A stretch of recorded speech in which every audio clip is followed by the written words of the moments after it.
ሰላም ወንድሜ እንኳን ደህና መጣ። ደህና ቆይሽ። የጥምቀትን አከባበር በጎንደር ላይ ታየኸው?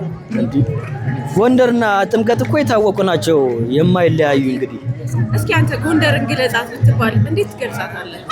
ጎንደርን እኮ አሁን አይደለም የገለጽኳት እኔ ከዛሬ 6 እና 7 ዓመት በፊት ጎንደርን በደንብ ነው የገለጽኳትና ያው ግለጻት ካልሽኝ ደግሞ አሁን ደግሜ ልግለጻት።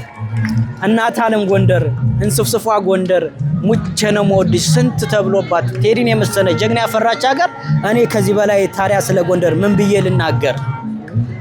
በባህል እስክስታ ዓለም ሁሉ የሚያውቃት፣ በጀግንነት ዓለም ሁሉ የሚያውቃት፣ ሙዚቃ ወጦላት፣ ግጥም ተገጥሞላት፣ ዜማ ተዚሞላት፣ ደራሲ ደርሶላት፣ መጽሐፍ ተጽፎላት፣ ቅኝት ተቀኝቶላት፣ በአራቱ ዜማ ተዚሞላት አንጀት የምትበላ ስሟ እንኳን ሲጠራ ታዲያ ከዚህ በላይ እኔ ስለ ጎንደር ምን ብዬ ልናገር? ምንስ ብዬ ላውራ? ያው እንደምታየው እንግዳ አቀባበል አንደኛ ናቸው። የወንድም የታል ነው አቀባበላቸው።